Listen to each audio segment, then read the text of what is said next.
Alhamdulillahirabbil alamin.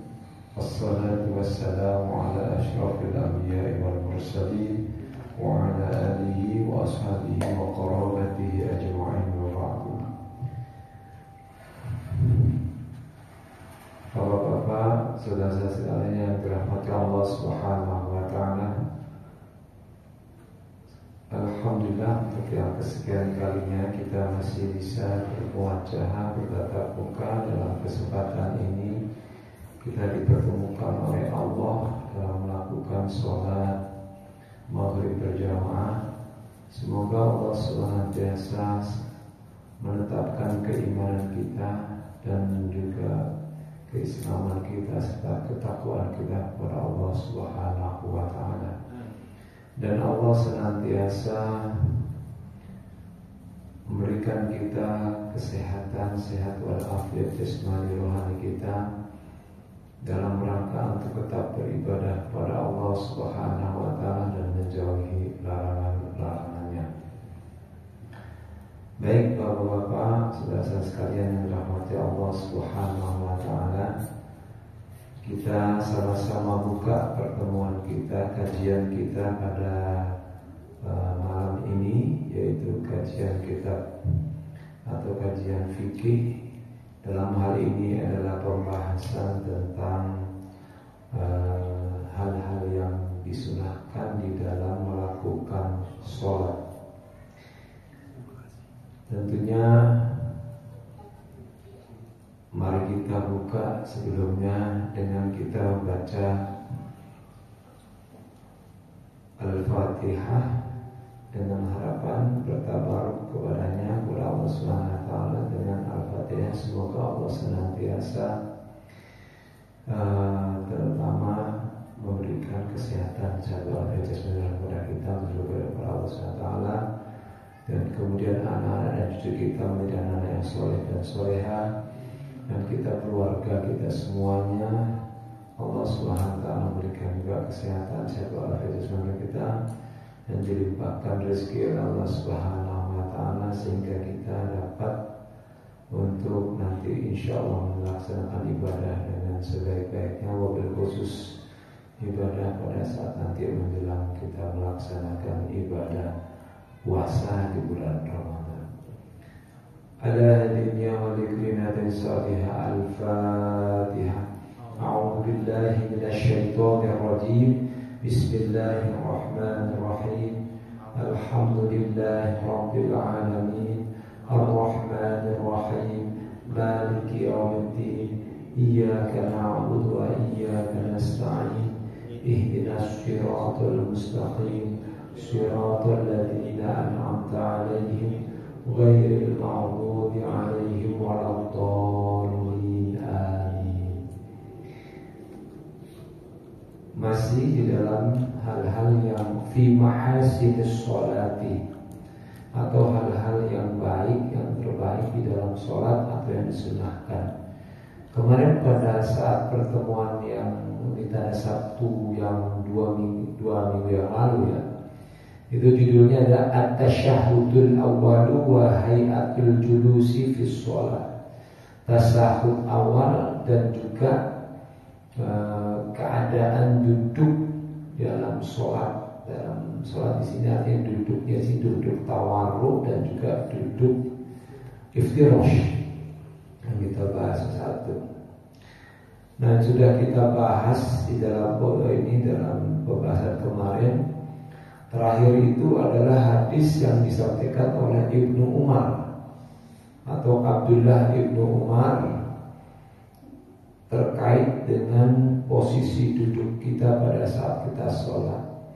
Ani bin Umar radhiyallahu anhuma qala, dari Ibnu Umar mengatakan, saya ulang kembali, kana Nabiyyu sallallahu alaihi wasallam, adalah Nabi Muhammad sallallahu alaihi wasallam, idza jalasa fi sholati, apabila duduk di dalam sholatnya, wada'a kaffahu, beliau meletakkan tangannya, al-yumna, yang kanan, ya,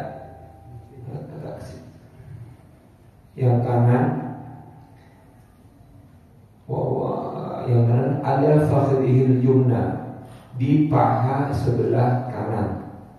Wa qabata asabi'ahu, dan beliau menggenggam semua jemarinya, kullaha, semuanya, ya. Wa asyara bi asba'ihi allati talil abham, kecuali beliau setelah menggenggam itu, posisinya waqabah itu bisa juga begini posisinya, menggenggam lutut ya. Wa asyara bi asba'ihi, menggenggam semuanya, atau kemudian mengisyaratkan jari telunjuknya, allati talil ibham, dan juga berikutnya jemari ibu jari, ya. Jemari ibu jari disebut kami aifakana yaqidu asadaikullah illa sababa.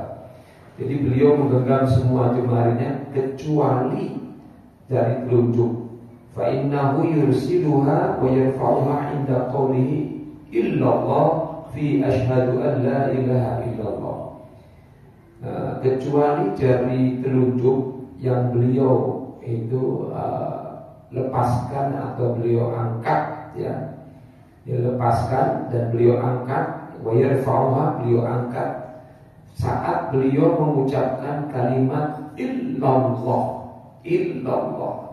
inda qawlihi illallah fi asyhadu an la ilaha illallah. Nah, beliau mengatakan, ini dijelaskan dalam kitab ini, wa yatimu rafuha wa nadharu ilaiha ila salam, dijelaskan dalam kitab ini, dan terus dalam posisi berdiri, ya, dan mata memandang ke as-sababa, yaitu ke telunjuknya sampai salam. Jadi dipandang. Jadi jari telunjuknya itu dilihat sampai salam. Jadi ini memang ada perbedaan pendapat tentang menunjukkan jari ini. Kalau Imam Malik itu di sini disebutkan ada, ya. Kalau Imam Malik itu diangkat pada saat mengucapkan kalimat, ketika mengucapkan kalimat di sini katakan ada, ya, yaitu di sini disebutkan Malik dianjurkan, tapi ini sebenarnya dianjurkan karena ini kan hal yang disunahkan, ya. Kalau mazhab Malik itu tidak menyatakan sampai sunnah, tetapi dianjurkan pada saat duduk tasyahud agar menutup semua jari tangan kanan kecuali jari telunjuk dan ibu jari. Berarti sama, ya, ibu jari. Berarti begini kalau Imam Malik begini, jari telunjuk dan jari ibu jari. Ini begini berarti tidak melingkar. Ini begini. Kalau Imam Malik begitu, ya, artinya kecuali jari telunjuk dan ibu jari, karena keduanya disunahkan untuk dilepaskan, begini, ya, dilepaskan. Jadi tidak begini, tidak melingkar begini, ya, tapi begini. Nah, ini Imam Malik, mazhab Maliki. Nah, bahkan khusus untuk jari telunjuk agar selalu digerakkan ke kanan, ke kiri, ke kanan, ke kiri, ke kanan, ke kiri, ke kanan, ke kiri. Itu menurut Imam Malik atau mazhab Maliki secara proporsional, ya. Nah, kalau Imam mazhab Hanafi itu disunahkan untuk menggerakkan jari telunjuk tangan kanan saja ke arah depan ketika bertasyahud, ya. Jadi ini. Dan menurut mazhab Hanafi, seandainya jari telunjuk ini terpenggal, terpotong, maka ini tidak bisa digantikan oleh jari yang lainnya. Tetap harus posisi begini. Gak bisa diganti begini, mata kiri gitu, atau pakai sebelah pakai jari kelingking gitu. Ini mazhab Hanafi. Tidak pakai jari manis gitu, apalagi jari tengah. Maksudnya jari gitu, bahaya. Ya. Jadi tidak boleh diganti. Ini menurut mazhab. Tapi menurut mazhab Hanafi, juga dikatakan diangkat saat mengucapkan la ilaha. Pada saat la baru diangkat la ilaha illallah. Ketika mengucapkan illa itu diturunkan kembali ke bawah. Nah, di sini dan diletakkan kembali tepatnya ketika melafalkan harfu istisna, kata illa, pengecualian. Ini mazhab Hanafi. Asyhadu an la ilaha illallah. Turun lagi. Ini mazhab Hanafi. Mazhab Hanafi. Kalau mazhab Hambali, jari manis dan jari kelingking disunahkan untuk ditutup. Jadi manis, kelingking begini, masih melingkar ya. Nah, sedangkan jari tengah, nah ini jari telunjuk disunahkan menunjuk ke arah depan, ya. Jari telunjuk membaca doa tasyahud tepatnya saat melafalkan lafzul jalalah. Ini mazhab Hambali ya, Hambali. Namun tanpa menggerakkan. Jadi kalau mazhab Hambali itu ya diangkat. Jadi di sini dikelingking, gini tutup ya sama gitu. Kemudian jari tengah dilingkarkan dengan ibu jari. Jari tengah dilingkarkan dengan ibu jari. Lingkar ya begini. Dilingkarkan dengan ibu jari. Ini melingkar tadi ya. Begini dilingkarkan dengan ibu jari. Terus kemudian digerakkan pada saat mengucapkan lafzul jalalah, yaitu pada saat mengucapkan kalimat Allah. Misalnya at-tahiyyatu lillah was-shalawatu wat-thayyibatu lillah. Nah, ketika mengucapkan kalimat Allah digerakkan sedikit, setiap ada nama Allah disebut naikkan. Berbeda dengan mazhab Imam Asy-Syafi'i. Kalau mazhab Imam Syafi'i ya semuanya sama begini ya. Ada yang bilang ada yang melingkar begini, ya, semuanya sama begini. Dan diangkat jari telunjuknya pada saat mengucapkan illa. Tadi sama dengan apa yang disebutkan dalam kitab At-Taj. Sekarang ini mazhab Asy-Syafi'i cenderung mazhab Syafi'i. Jadi asyhadu an la ilaha illallah. Dan terus dalam keadaan berdiri wa yadimu raf'uha ya. Wa yadimu raf'uha, kemudian jadi terus begini wan nadharu ilaiha ilas salam, dan sampai dilihat terus sampai mengucapkan salam. Jadi sama dengan kitab ini. Ini karena mazhab Syafi'iyah. Jadi asyhadu an la ilaha illallah ya, diberikan sama ya. Terus kemudian sambil mata mandang itu ya, wa asyhadu anna Muhammadar Rasulullah shalli ala sayyidina. Matanya yang bergerak lihat ini terus. Nah, terus sampai mengucapkan salam, assalamualaikum warahmatullahi wabarakatuh. Nah, karena di dalam tahiyat ini terkait dengan tahiyat akhir juga nih ya, atau duduk tawarruk ya. Di situ ada mengucapkan salam. Ya, pengucapan salam. Nah, pengucapan salam ini ya para ulama semuanya sepakat ya. Ketika mengucapkan salam itu menoleh ke arah kanan ketika mengucapkan salam, dan menoleh ke arah kiri. Nah, ini sepakat. Hukum ini sepakat oleh para ulama.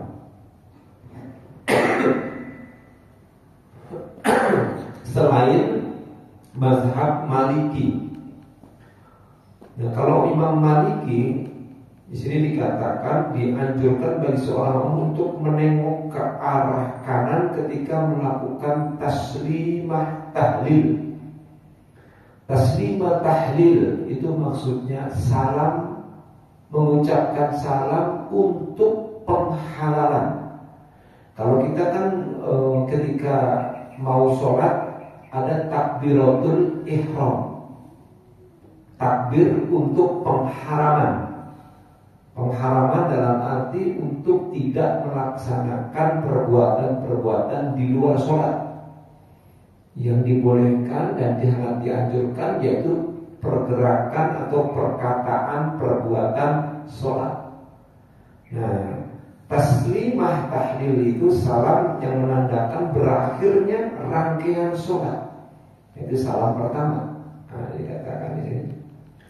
Jadi menurut mazhab Maliki di sini katakan, dia mengatakan bahwa sedangkan salam untuk jawaban dari imam hukumnya sunnah, jadi sunnah, dan salam tersebut dilakukan dengan menghadap ke arah kiblat, sebagaimana ia juga disunahkan untuk memberi salam kepada para makmum yang berada di sebelah kirinya, apabila mereka itu bersamanya menjadi makmum minimal 1 rakaat.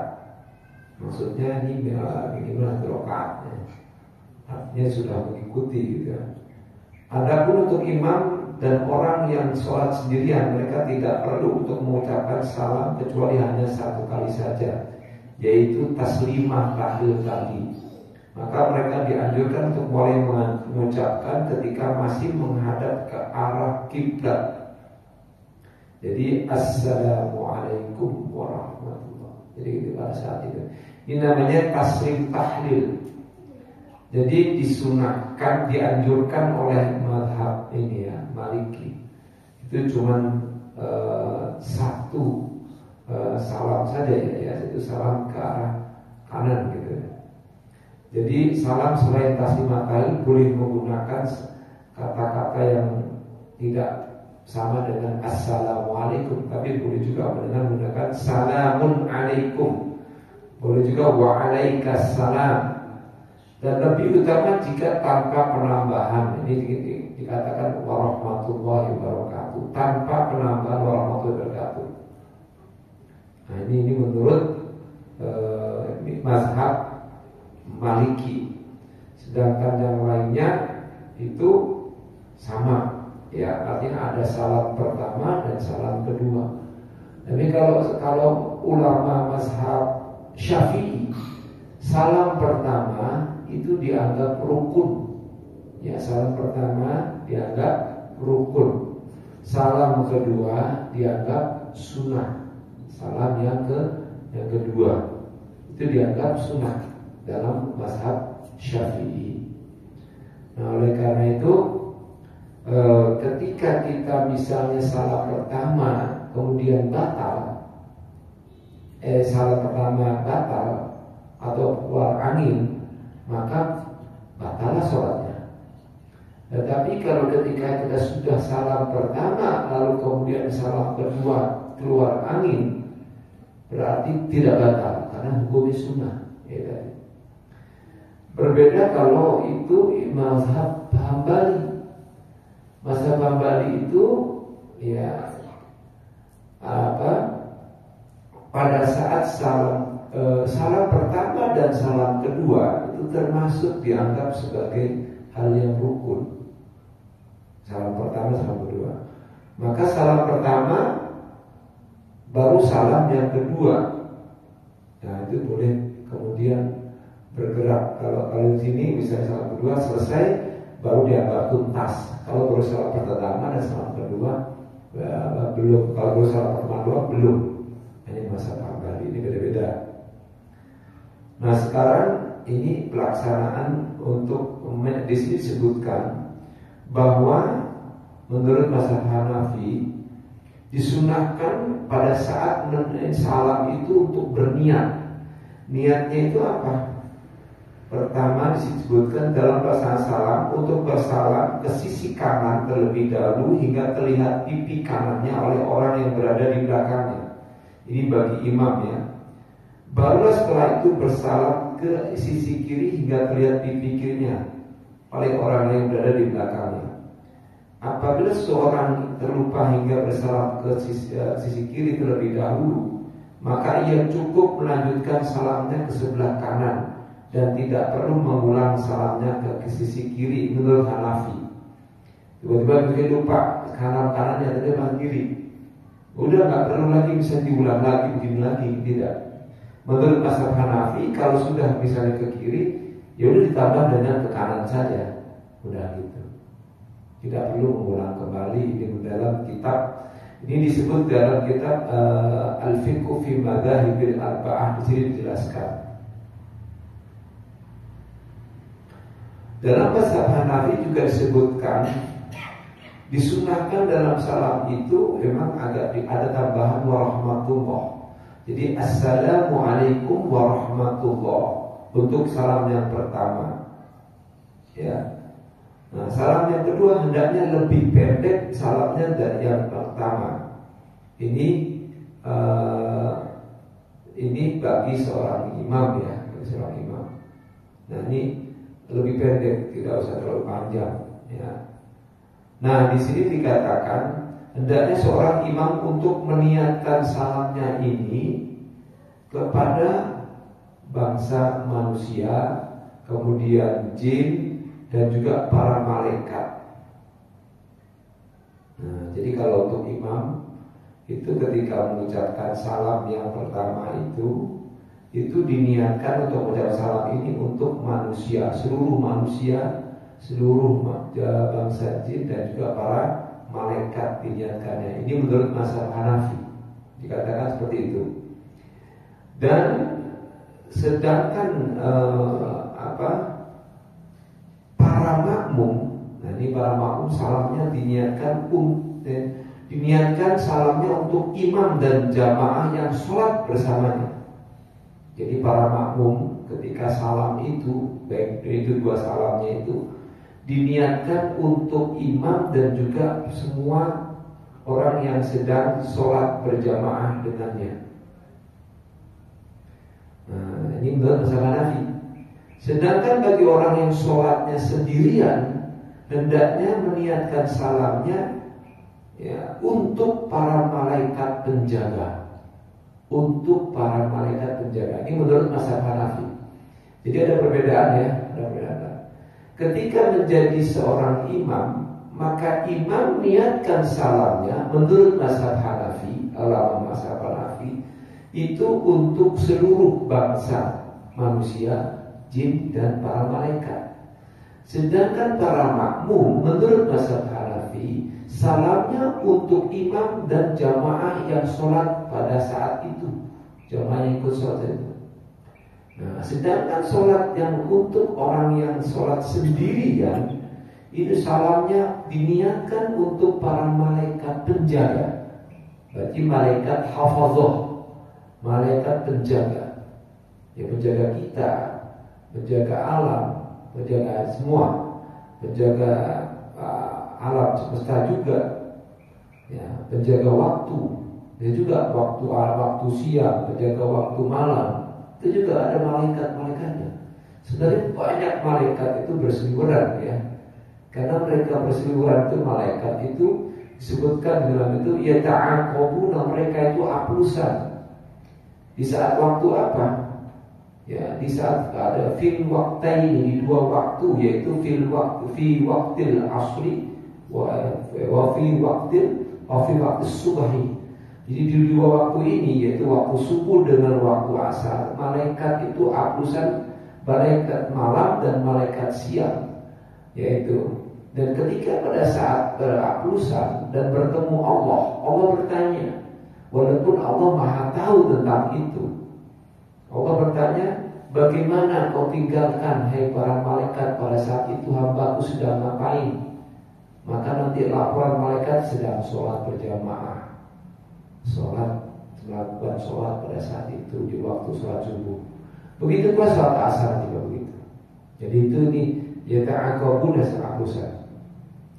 Nah, menurut mazhab Asy-Syafi'iyah atau Asy-Syafi'i, salam itu diniatkan untuk mereka yang tidak mengucapkan salam kepadanya, baik untuk para malaikat, kaum muslimin, kaum mukminin, bangsa jin dan manusia. Ini sama ya bagi imamnya ini, bagi mukminin, bangsa jin, manusia. Sedangkan jawaban salam hendaknya diniatkan untuk mereka yang mengucapkan salam kepadanya, baik itu imam ataupun makmum. Jadi semuanya berarti tidak terbatas ya, imam dan makmum. Jawaban salam itu salam yang kedua ya. Salam pertama itu salamnya ya ini menurut mazhab Syafi'i. Jadi beda ya. Kalau mazhab Syafi'i salam yang pertama diniatkan, jadi salam itu diniatkan untuk yang tidak mengucapkan salam kepadanya, baik itu para malaikat, bangsa jin dan manusia. Sedangkan jawaban salam tadi salam yang ke kiri ya, yang kedua, yaitu mengucap salam itu diniatkan untuk imam dan para makmum. Ini ulama mazhab Syafi'iyah. Menurut mazhab Hambali, disunahkan bagi para pelaksana untuk mengucapkan salamnya dengan niat keluar dari sholatnya. Berarti ini mazhab Hambali sama ya, mazhab Hambali ini sama dengan pendapatnya mazhab Maliki terkait dengan taslimah dan taslim tahlil ya, taslimah tahlil ya, atau mengucapkan salam untuk mengakhiri untuk mengakhiri pelaksanaan rangkaian sholat. Nah, ini ya, di sini keluar dari sholat dan tidak disunahkan bagi mereka untuk meniatkan salamnya hanya ditujukan kepada para malaikat atau orang yang sholat bersamanya. Lain halnya jika mengucapkan salamnya dengan niat keluar dari sholat sekaligus ditujukan kepada malaikat dan orang yang sholat bersamanya, maka yang tersebut dibolehkan.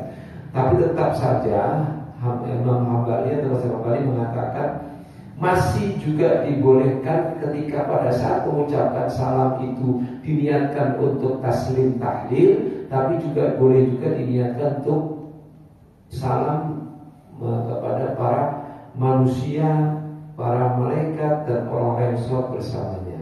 Yang balik. Nah, sedangkan ini mazhab Maliki dianjurkan bagi pelaksana sholat selain imam ya, untuk mengucapkan salamnya yang pertama dengan niat keluar dari sholat. Tadi sama dengan mazhab Hambali, taslimah tahlil, ya, keluar dari sholat ya, yang pertama dengan niat keluar dari sholat, tapi di sini disebutkan sekaligus ditujukan kepada para malaikat. Sedangkan bagi imam hendaknya meniatkan salamnya untuk keluar dari sholat sekaligus ditujukan untuk malaikat dan seluruh makmum yang berada di belakangnya. Ya, malaikat dan seluruh yang ada di belakangnya. Dan seperti ini juga disebutkan sebelum bahwa ini berarti sudah dijelaskan maksudnya ya di sini ya. Nah, ini barangkali ada pertanyaan gitu tentang mengucapkan salam. Nah, ini supaya kita bisa mengetahui ya. Artinya hal-hal seperti ini kita tidak tahu ya. Ini disebutkan dalam kitab Al-Fiqhu fi Madhahibil Arba'ah, fikih 4 imam mazhab. Sehingga ada perbedaan pendapat di sini. Yang hampir sama itu Imam Malik dan Imam Hambali, mazhab Hambali dan mazhab Maliki yang hampir mirip, ya mirip. Nah, sedangkan tadi kalau mazhab Hanafi, nah, tadi itu ada secara khusus ya mengucap salamnya. Ya, pertama, jadi salamnya itu kalau yang pertama diniatkan untuk seluruh bangsa jin, manusia dan para malaikat sebagainya. Terus salam bagi imam, salam bagi imam itu diniatkan untuk selain itu adalah juga untuk salam bagi makmum, yaitu untuk imam dan makmum yang sholat kepadanya. Nah itu. Baik, terkait dengan ini apa at-tasyahhudul awal di sisi sholat atau di duduk tawarruk atau duduk pada saat tahiyat akhir, saya kira sudah cukup dan selesai ya. Dan barangkali ada yang mau bertanya, kalau kita masuk ke judul selanjutnya tentang silakan Pak.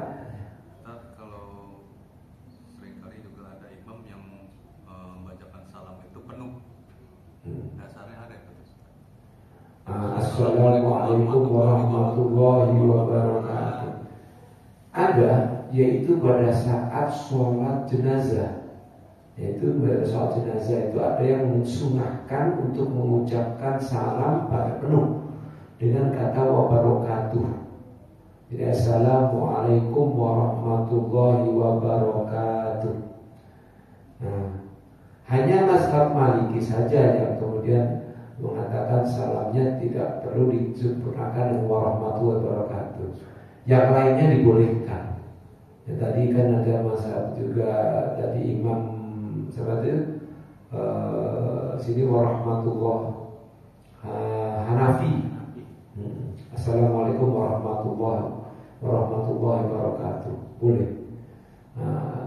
Ada ulama yang membedakan pada saat sholat jenazah ditambah lagi dengan assalamualaikum warahmatullahi wabarakatuh. Tapi mengucapkan salam sampai assalamualaikum warahmatullahi boleh. Itu. Nah, itu dibolehkan.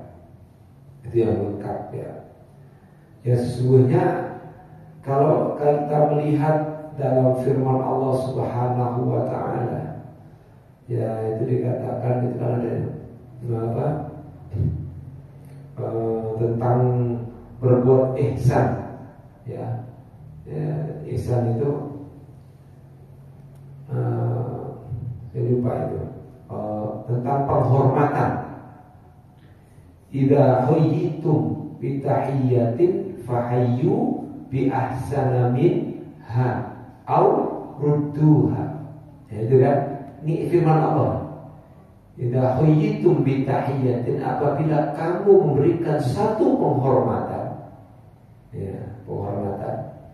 Ya, penghormatan itu ucap salam penghormatan kan? Nah, idza huyyitum bi tahiyyatin, apabila kalian memberikan satu penghormatan di tahiyatin, fahayyu bi ahsana minha aw rudduha, maka berikanlah penghormatan yang terbaik, ahsan, atau sama. Maksudnya apa? Jadi antara yang mengucapkan dengan yang menjawab maka berbeda. Yang mengucapkan katakanlah memberikan penghormatan assalamualaikum, maka yang menjawab berikan yang ihsan atau sama, waalaikumsalam, itu yang sama 50-50. Tapi Allah menghendaki ihsanuha, yang lebih baik, waalaikumsalam warahmatullah. Nah, kadang-kadang orang lain misalnya mengucapkan assalamualaikum warahmatullah, kita jawab waalaikumsalam warahmatullahi wabarakatuh. Jadi kalau ada yang memberikan salam, memberikan satu penghormatan lebih lagi, assalamualaikum warahmatullahi wabarakatuh, boleh kita jawab waalaikumsalam warahmatullahi wabarakatuh, sama, yaitu al-Tuhan, sama 50-50. Tapi kalau yang terbaik lagi, ada yang nambahin itu, gimana nambahin itu? Assalamualaikum warahmatullahi ta'ala wabarakatuh, pakai ta'ala lagi. Nah itu gitu, ya kan, seperti itu. Nah, begitu pula sama dengan pada saat ketika orang itu sedang bertashmid, ya, berbangkis, ya, itu kan tasbih mengucapkan bahasa bangkis. Alhamdulillah, yarhamukallah. Itu yang lebih baik. Ya Allah merahmatimu. Itu juga sebagai hak juga. Itu hak muslim, orang muslim yang lain itu. Hakul muslimin adalah muslimin sittatun. Ya, idza atasha fahamidallahu fashammidhu. Nah, di antara 6 hak terhadap seorang muslim dengan muslim yang lainnya, ada 6 hak. Hak muslim terhadap muslim lainnya ada 6 hak. Di antaranya tadi itu, idza atosa fahamidallahu fashammidhu. Apabila orang itu bangkis lalu mengucapkan alhamdulillah, jawablah dengan fashammidhu, jawablah dengan yang lebih, yaitu yarhamukallah. Kalau yang perempuan yarhamukillah. Jawab lagi yang berbangkis yahdikumullahu li wa lakum. Semoga Allah memberikan petunjuk kepadaku dan kepadamu. Nah itu kan. Nah itu. Ada kan yang hakul muslimi alal muslimin sittatun. Ya kan? Idza laqitahu fasallim alaihi. Apabila bertemu ucapkan salam kepadanya. Ya kan? Wa idza